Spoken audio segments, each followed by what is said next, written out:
creativity is like a muscle. You can train it, actually. The more you execute it, the more you train it, the better you get in being creative, actually. So it's as easy as that.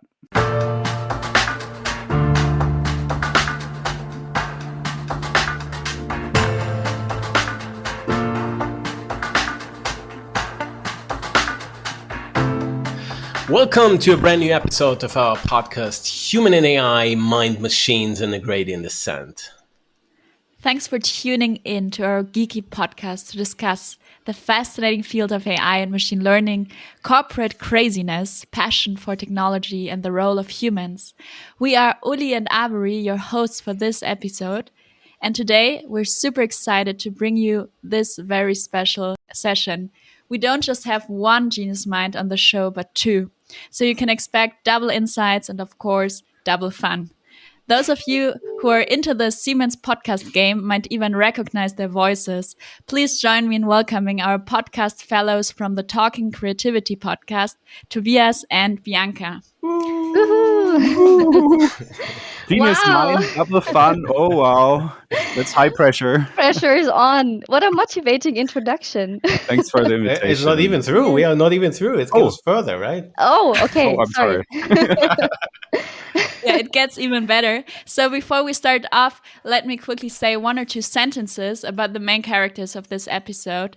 So one of today's genius minds is Tobias Eismann, who is not only an engineer, founder, TEDx speaker, but also a passionate researcher. As a creativity strategist at the Siemens Creativity Lab, he unleashes creativity for innovation within people, teams, and organizations. So here you go. And directly, let me also introduce the wonderful Bianca Höflinger. She's an expert in innovation marketing and communications at Siemens. To her, innovation is more than just creating new products and solutions. It involves people sharing passions and unleashing the creativity to provide a better world. How dope is that? Yeah, that's bold. And we can't wait to learn more about you and about creativity in the context of AI and organizations. So let's start this episode and let the creativity flow. So guys, how are you and where do we catch you today? Oof. I never got such a nice and kind introduction, so I'm like flattered. So thank you very much. At first, I'm actually just at home, my boring home office setting, actually. So at my dinner table that turned into my office setting in a way. Bianca, where are you? First of all, thanks a lot for the lovely introduction again. I'm really impressed. So you got me already. And the pressure is on as well. Actually, it's the same for me, Toby, to be honest. I'm also here in my home office, nothing special, chilling with my two cats. They're always by my side while I'm working from home. And I'm so excited to talk to you guys today. Yeah, that's pretty awesome. So let's start with an easy one, right? The beginning. So what is being creative? What is that? Bianca, that goes out to you. Yeah, that's a very broad question, but maybe my interpretation or my definition of being creative is my human ability to imagine things, to create something new, to come up with a new idea, think from different perspectives, to, in the first place, solve problems that exist in the world or that I have. It could be as simple as I don't know what to cook because I only have 2 ingredients. That's a very simple example we always use. And it's coming up with new ideas using my imagination for solving problems. Toby, what do you think?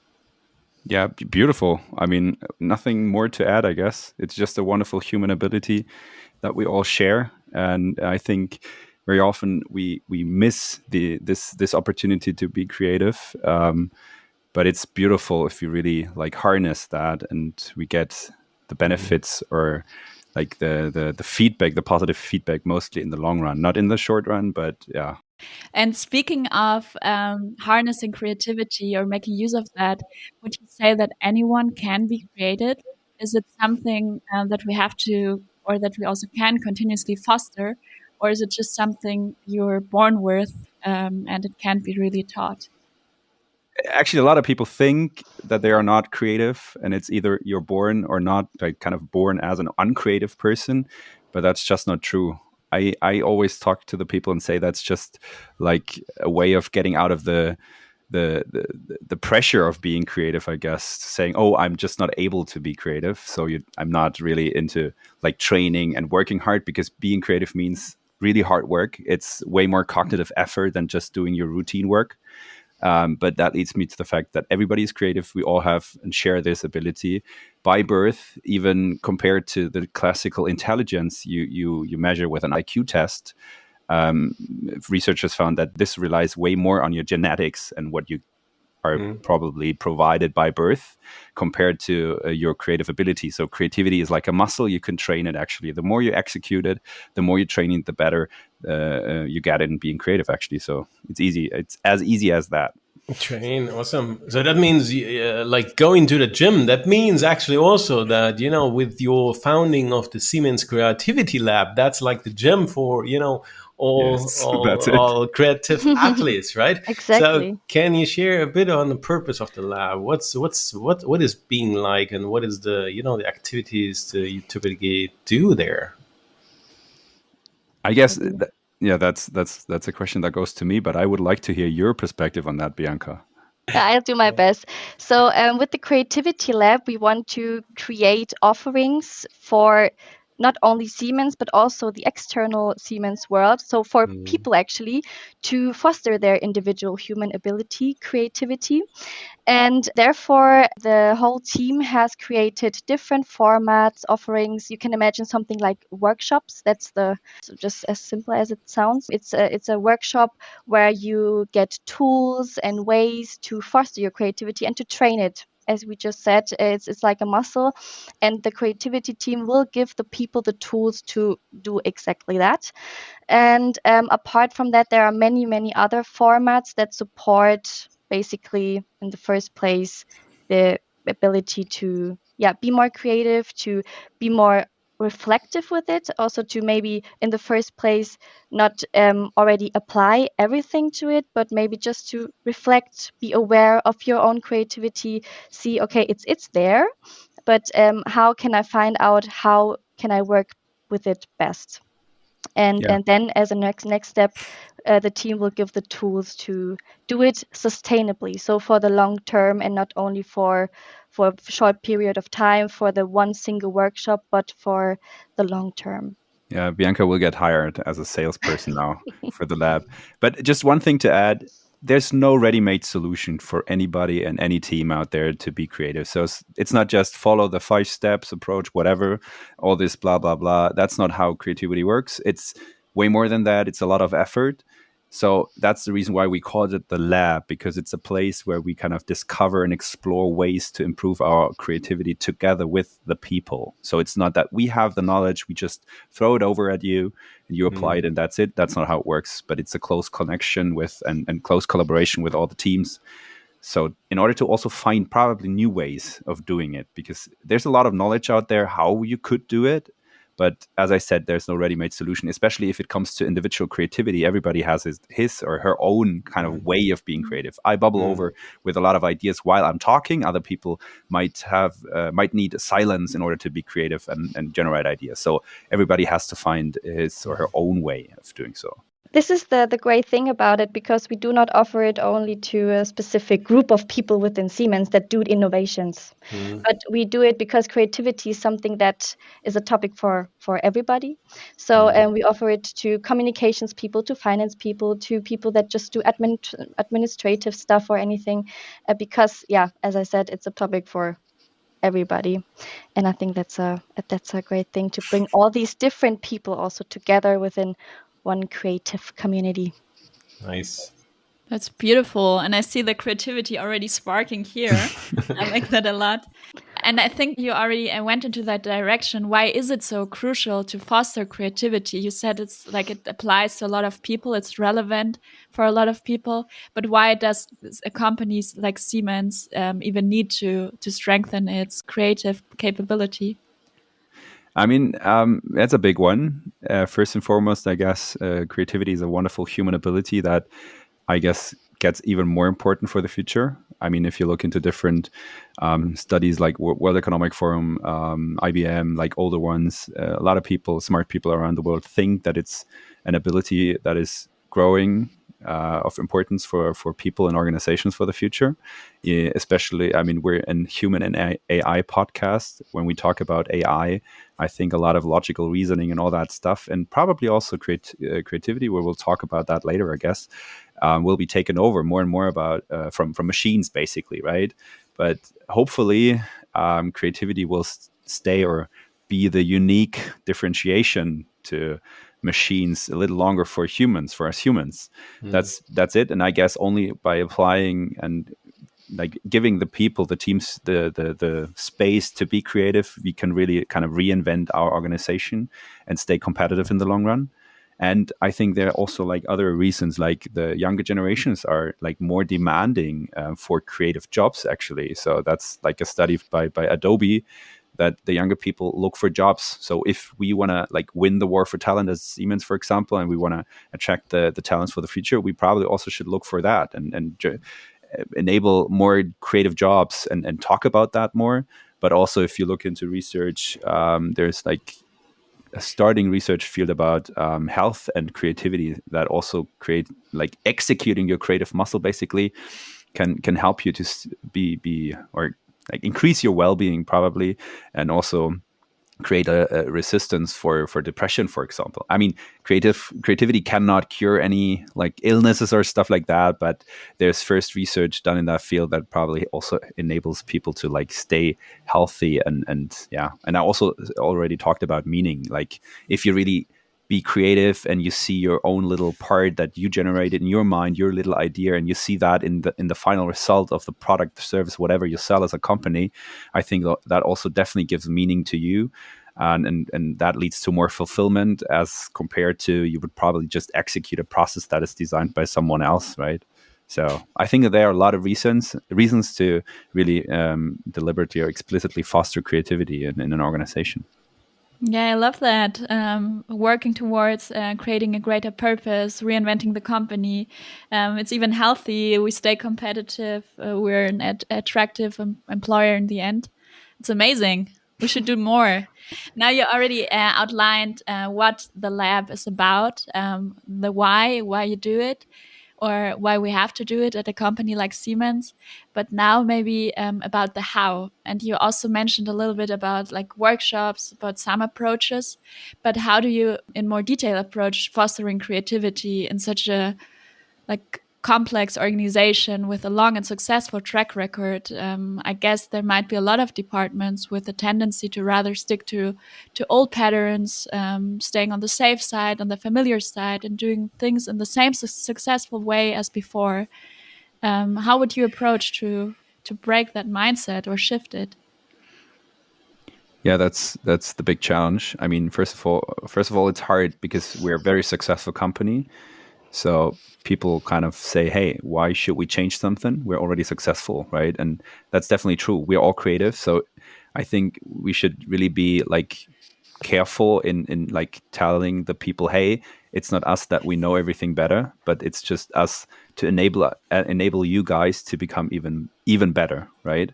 So it's first and foremost very important to create the awareness for like, hey, what's the value behind creativity? How can you start to reflect on your very own creative ability? So it's like starting this process to make the people think about themselves and their own creative ability and how they can probably foster that. Because when I do talks about creativity, I mostly end up saying, hey, the biggest enemy of creativity is yourself, right? So it's not, of course, there are a lot of like boundaries and things that happen around you that might block your creativity. That's also true.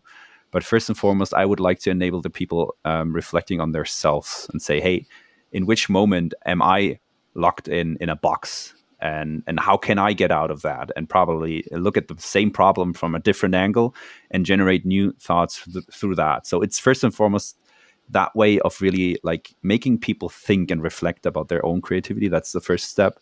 And then, of course, like enable them with tools, especially leaders with like rituals and designs to really incorporate things that enable creativity in their teams, in their daily lives, all of that. It's also about creativity techniques. Of course, it's about like how can we discover the problem space in a more like profound way, right? Because a lot of like the magic about creativity happens on the problem side and not on the solution side while generating ideas. And what I also very often say is when people do brainstorming, for example, and they generate ideas, they mostly focus on the output and say, hey, what are the ideas we have on the table? That's important.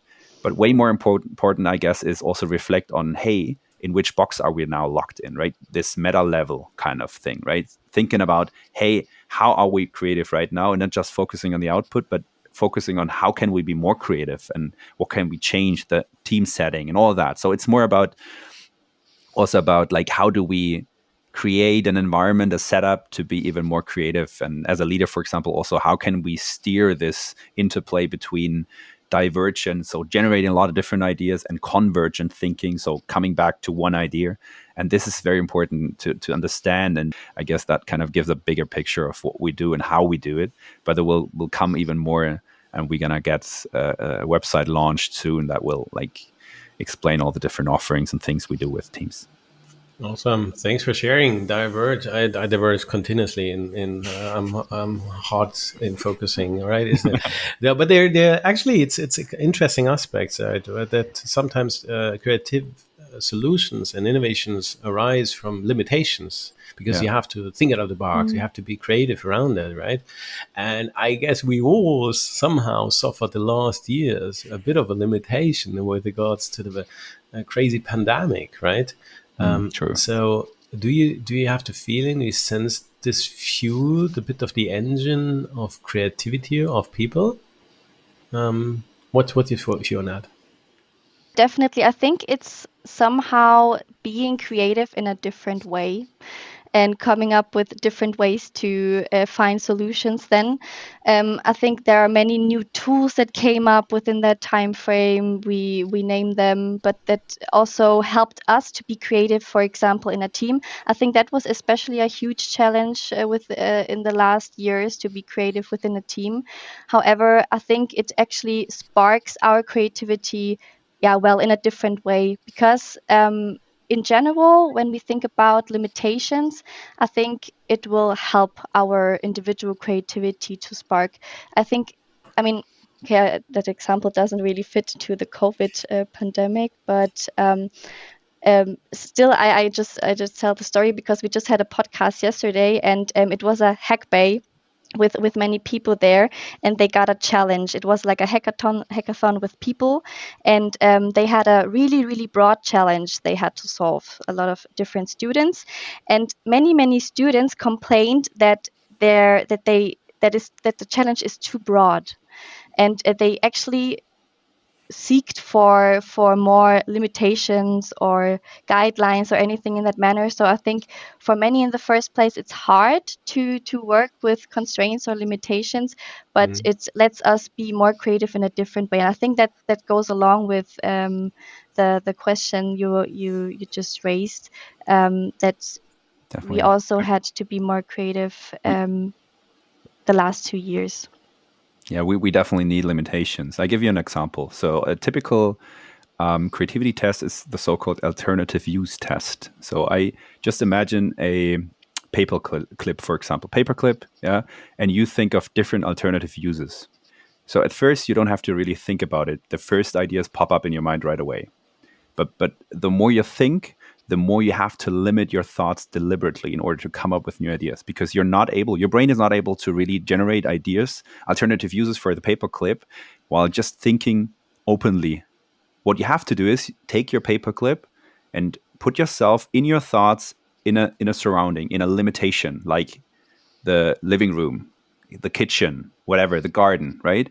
And while limiting your thoughts in one specific situation with the paperclip, that generates new thoughts way better than just leaving the space way open, because it's just not, we're not able to generate all the different solutions while just opening all the spaces up. So therefore, creativity is very is relying very much on the interplay between breaking out of patterns and the spaces, but also limit yourself in a way. And one other quick comment on the COVID situation. And I think that's definitely a limitation, and that's always sparks in a way new thoughts and new opportunities, because you are forced to do something differently. Like there was the subway strike in London somewhere back in time, I guess, and after the strike they noticed not all the passengers came back, but the passenger numbers went down because people were forced to choose another way or another route to their workplace, for example, and they found out that this one was actually better, right? Faster, whatever. But they never tried a new path, because they were so stuck to their routines, their patterns, that they always went with a subway. So sometimes you have to force yourself, or you have to get forced somehow. And that was definitely the COVID situation. But there was also a new new article published in the Nature magazine just recently, I think a month ago or something. They found out actually that divergent thinking, so the breaking out of patterns, the generation of a lot of different ideas, that was definitely better working in person actually compared to remote work. So if you really want to generate a lot of different ideas, it's better to come and join in pairs actually in one room. If it comes to convergent work, like selecting ideas and bringing them together and choose one idea to go forward with, that doesn't matter if you do it remote through Teams or in person. There's no difference. So that's just a quick and very concrete learning I could take out of this article. That's super interesting. And especially that you mentioned the aspect of bringing the people together, putting them in a room. And now I add another dimension. What if the rooms were colorful? There were flip charts everywhere and sticky notes, crazy and cozy corners, maybe even designer furniture. Because in the past years, we saw that more and more labs emerged within large corporates, and they're often also located in fancy co-working spaces. And that also goes with startups or newly established companies. So what's your take on creative workspace design? What role or what impact does that have on employee performance or creativity in the end? That's a really good question. I mean, I'm not an expert, but we also talk to experts, and Toby will also definitely have something to say after my part. But we had the opportunity to speak to Joachim Grip. He's the CEO of the design offices, and the design offices they are basically co-working spaces that they offer all over Germany. I think they focus on the bigger cities. And we had the opportunity to speak to him about creativity and their correlation to creativity. And what their goal is also with the design offices is to create a space for collaboration. And this is something, really special when it also comes to creating workspaces, to bring people closer together so they can discuss, get in conversation with each other, so they can spark their creativity when they're talking to each other. This is one very important aspect, but something you also touched upon: sticky notes, colorful rooms, and everything. Also, we found out that studies show, maybe Toby has the exact studies that show it, but we just learned that as long as people feel comfortable in a room, they can be more free with their creativity. So something like warm colors, or having plants in there, or maybe even something more personal to it, like having personal photos there, or anything you somehow attach to, will create a feeling of being more comfortable, and therefore you yourself as a person will feel more freely to also speak about your ideas, as crazy as they may be, and spark creativity. So in the end, it will also have a positive impact on the employee performance, to get back to your question. So it will definitely be worth investing into that, in creating rooms where people feel comfortable. It's not just fun and cool looking to have colors and paintings and maybe a kicker or anything. There is a reason behind. Yeah, true. Or Toby? Beautiful explanation. I just would like to add the fact that being creative is something pretty personal. So talking about my very personal ideas is something I put out my thought, my idea on the table with a fear of probably getting judged by you. So creating a comfortable atmosphere through the surroundings, through the spaces. helps you to open up, actually. Like if you just imagine yourself sitting in a boardroom from Siemens board, for example, pretty cold, clean, everything perfect, right? Compared to, I don't know, a very comfortable lounge situation where you can relax, sit back. Where would you rather open up your and talk about freely, open your thoughts? I think it also depends on yourself, like what person you are, but that definitely helps. And especially also a lot of startups create those unready, rough looking spaces also for like signaling reasons, right? Because the Euro palette, for example, why do a lot of companies use that in their spaces? I don't know, probably also other reasons, but it signals something that you also accept it here with rough and unready thoughts and things. So not everything that has that pops out of your mind and you speak out loud has to be perfect, right? So everything is accepted. So talk about whatever crazy, random, stupid idea you have. Just say it out loud, because we value the probability that my probably stupid idea may spark something in Uli's head or something that might help and increase the performance of the team, whatever. There's definitely an influence, and we underestimate that very often, I guess.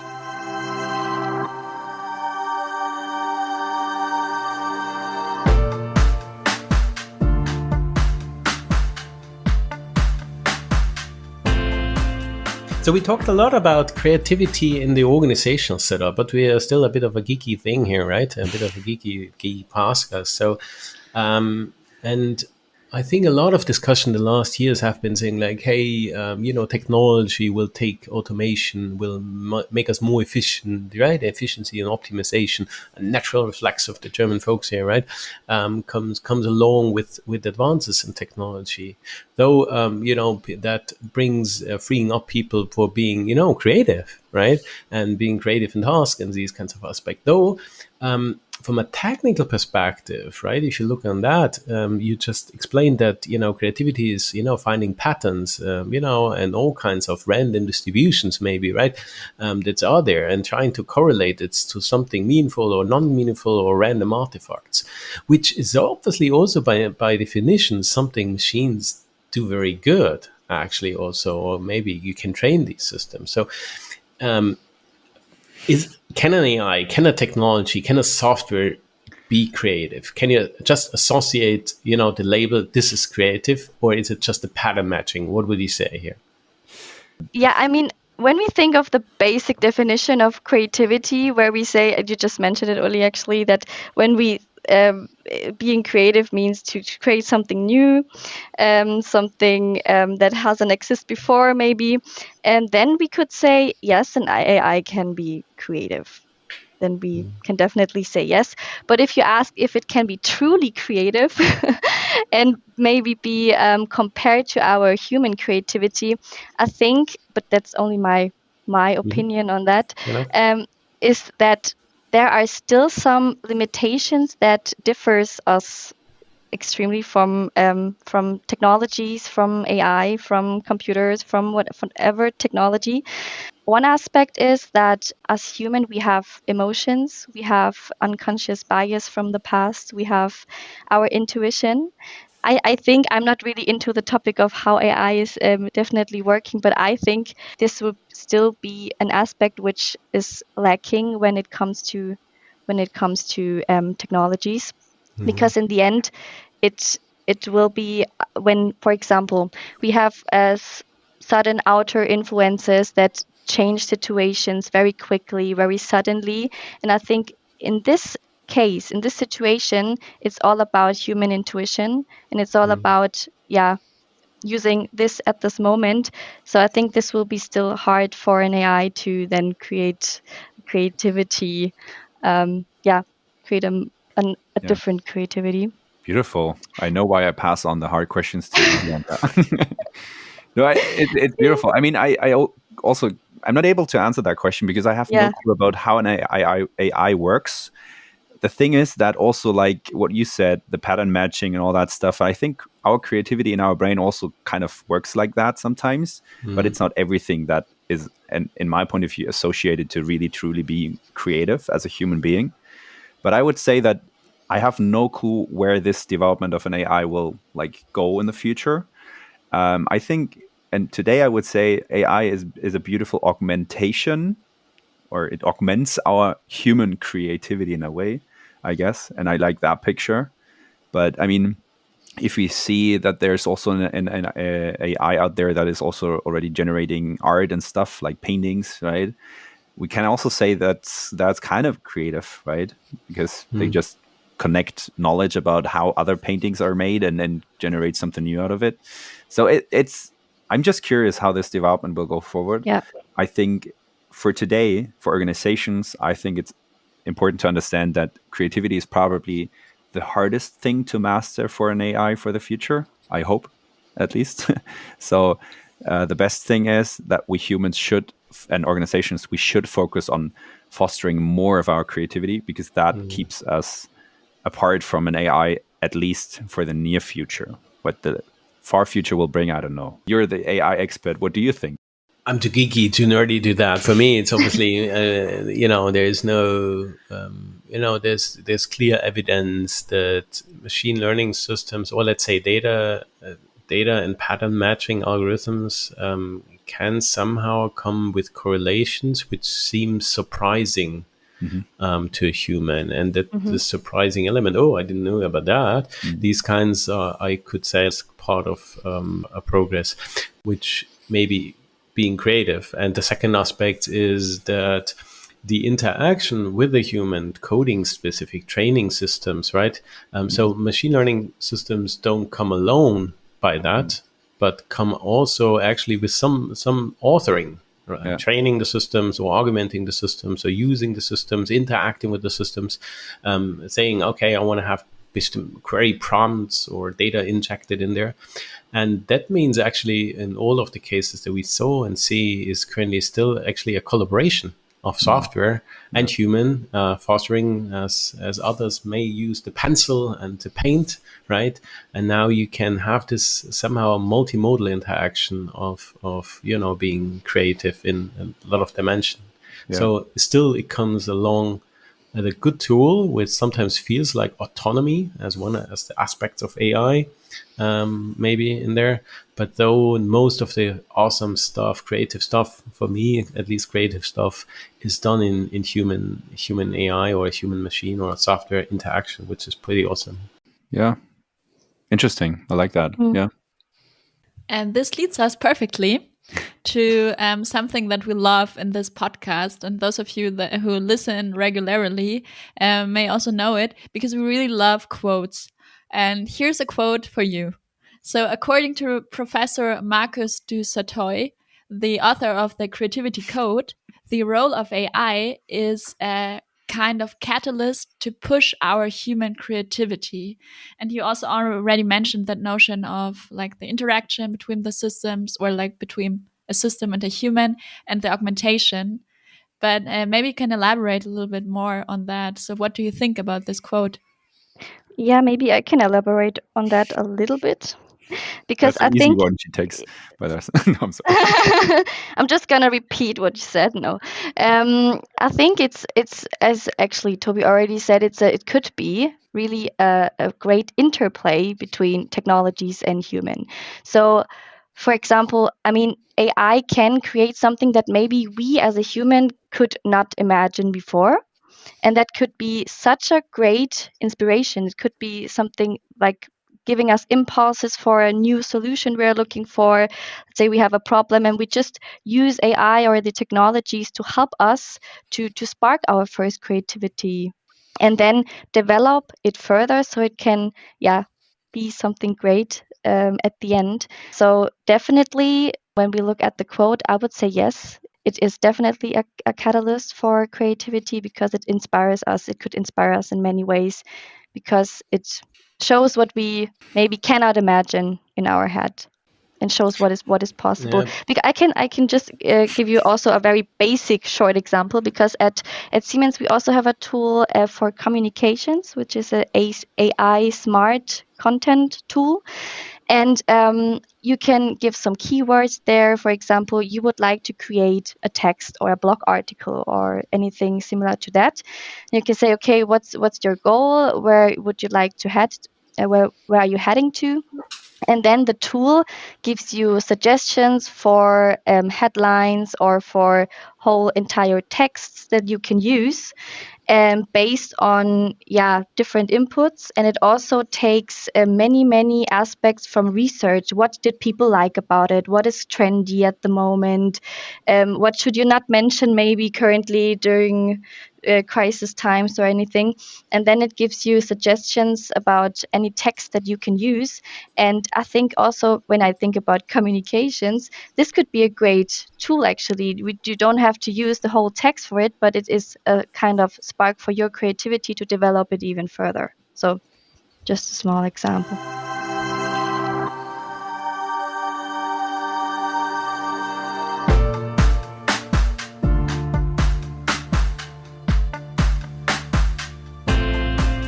Increasingly and more predictable and repetitive tasks are taken over by algorithms, and we said that's actually something good because it opens up the space for us to be creative. And that also allows us to be human.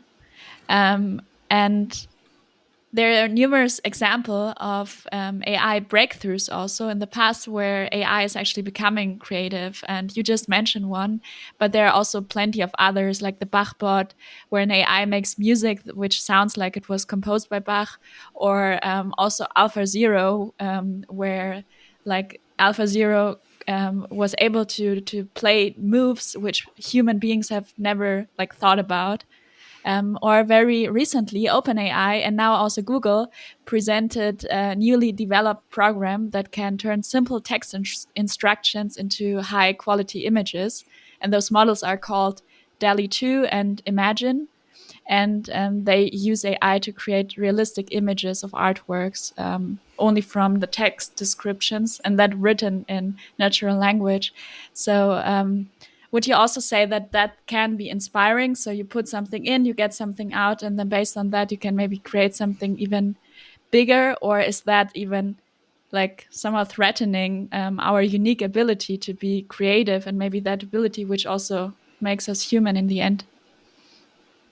Yeah, I like those examples actually, and I think that's also good, or are good examples of how you can augment your human creativity by using technology.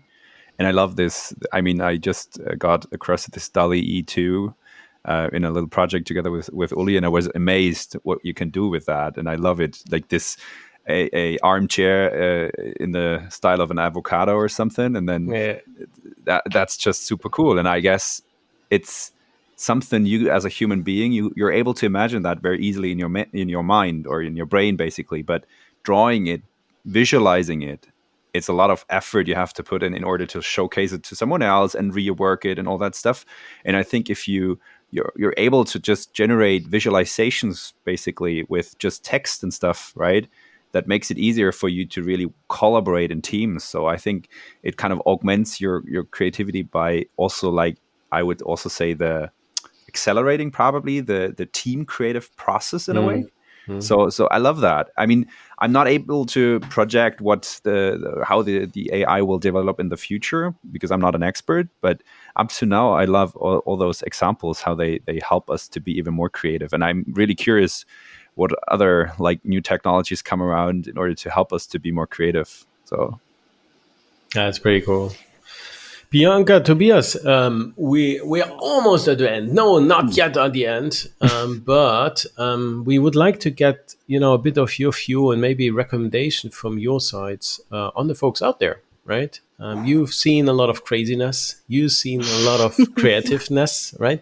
You've seen also what it means actually trying to being a creative innovator in a large organization with sometimes lunatic, right? So if you reflect back in the days, in your early beginnings, what kind of recommendations would you love to have heard prior, or would you now give, the folks out there to advance and, sharings? Actually, I am still in my early beginnings, to be honest. I just started 1 year ago. I finished my master studies and started 1 year ago at Siemens.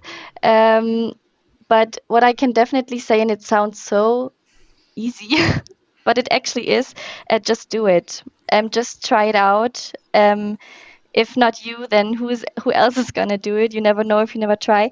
But yeah, maybe just try to open up yourself and try it out. Maybe just as a little small steps. It should not, maybe it must not be the most crazy or the craziest idea you have in your head and you directly want to change the whole world, but you can do it in little steps, and try it out and see how it feels for yourself, and then you can develop even further, build up your own creative confidence with it, and then develop even further. What I can also definitely recommend is, what Toby and I did somehow, find people in your organization or in your team, where you can team up with something like, where you can, where you know you can unleash your creativity, you have the space, you have this psychological safety somehow to express your crazy ideas, and that is also supporting you on your journey to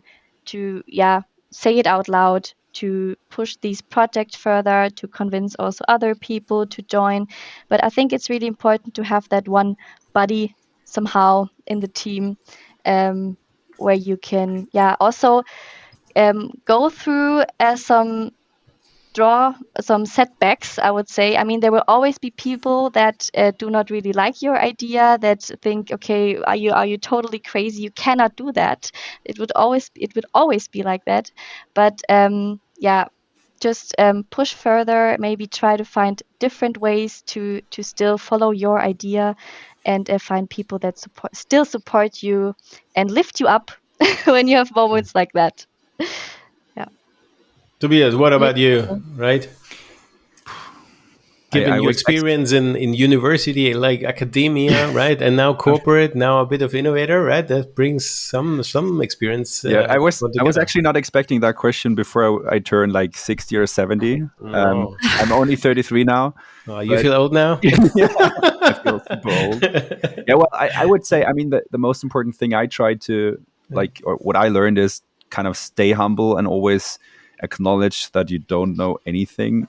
That's sounds harsh, but that helped me a lot.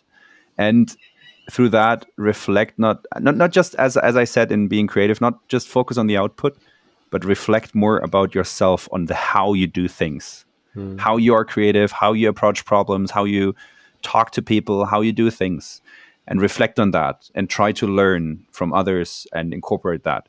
That helped me a lot. I never focused on the output. I did things, and I mean, I focused on the output because that's also relevant, but in like growing, that helped me a lot. And that's something I think, if you know that very early in life, and if you use that, that could help, might help.